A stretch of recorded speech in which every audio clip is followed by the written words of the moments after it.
Hi friends, welcome to Planet Leaf. Christmas వచ్చేస్తుంది. Already ప్రపంచమంతా Christmas ఫీవర్లో మునిగిపోయింది. క్రిస్మస్ని దేవుని బిడ్డ అయిన యేసుక్రీస్తు పుట్టినరోజుగా జరుపుకుంటారు. క్రిస్మస్ని ప్రతి సంవత్సరం డిసెంబర్ 25న అందరూ పెద్ద ఎత్తున సెలబ్రేట్ చేసుకుంటారు.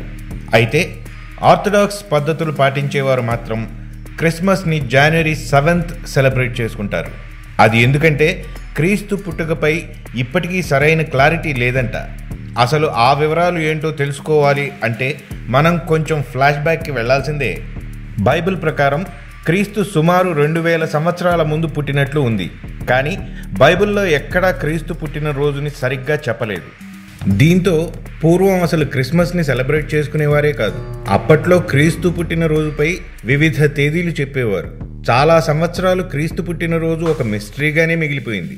పూర్వం రోమ్లో డిసెంబర్ నెల మొత్తం సాటర్నేలియా అనే పండుగ చేసుకునేవారు. ఈ పండుగ సందర్భంగా వారందరూ శనిగ్రహాన్ని పూజించేవారు.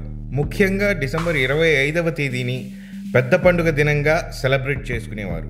ఆ రోజున సూర్యుడి యొక్క కొడుకైన మిత్ర అనే దేవుడు పుట్టినరోజని, ఆ రోజు తరువాత తమ జీవితాలలో కొత్త వెలుగులు నిండుతాయని వారు నమ్మేవారు.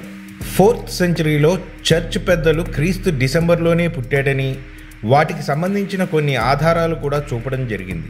ఈ ఆధారాలను బాగా పరిశీలించిన తరువాత పోప్ జూలియస్ డిసెంబర్ 25ని క్రీస్తు జన్మదినంగా ప్రకటించాడు. డిసెంబర్ 25ని ప్రకటించడం వెనకాల అసలు కారణం గురించి పోప్ జూలియస్ ఒక మీటింగ్లో మాట్లాడుతూ, ఈ రోజునే రోమన్ల దేవుడి బిడ్డ మిత్ర పుట్టినరోజని, క్రీస్తు కూడా దేవుడి బిడ్డ అయినందువల్ల ఆ రోజునే క్రీస్తు పుట్టినరోజుగా చర్చ్ నిర్ణయం తీసుకోవడం జరిగిందని చెప్పారు. అప్పటి నుంచి చర్చ్ డిసెంబర్ 25న క్రీస్తు పుట్టినరోజు వేడుకలు చేస్తుండేది. కానీ అప్పట్లో చాలామంది రోమన్లు, కొంతమంది క్రైస్తవులు ఈ తేదీని ఒప్పుకోలేదు. ఆ తరువాత యూరోపియన్ దేశాలన్నీ ఒక్కొక్కటిగా డిసెంబర్ 25వ తేదీని క్రీస్తు పుట్టినరోజని అంగీకరించాయి. 1800వ సంవత్సరంలో జర్మన్ యువరాజు ఆల్బర్ట్ ఇంగ్లాండ్ రాణి విక్టోరియాని పెళ్లి చేసుకున్న తరువాత వారి మొదటి క్రిస్మస్ వేడుకకు ఒక ట్రీని బాగా అలంకరించి క్రిస్మస్ని బాగా ప్రాచుర్యంలోకి తెచ్చారు. ఆ రోజే ఇంగ్లాండ్ రాజకుటుంబం మొత్తం 40 అడుగుల క్రిస్మస్ ట్రీ ముందర దిగిన ఫోటో అప్పటి దినపత్రికలలో బాగా ప్రాచుర్యం పొందింది. అప్పటి నుంచి ఇప్పటి వరకు క్రిస్మస్ వేడుకలు ప్రతి డిసెంబర్ 25న అందరూ సెలబ్రేట్ చేసుకుంటున్నారు. సో ఇది ఫ్రెండ్స్, క్రిస్మస్ డిసెంబర్ 25వ తారీఖునే ఎందుకు సెలబ్రేట్ చేసుకుంటారో తెలుసుకున్నారుగా. మరిన్ని ఇంట్రెస్టింగ్ టాపిక్స్తో మళ్ళీ మీ ముందుకు వస్తాను.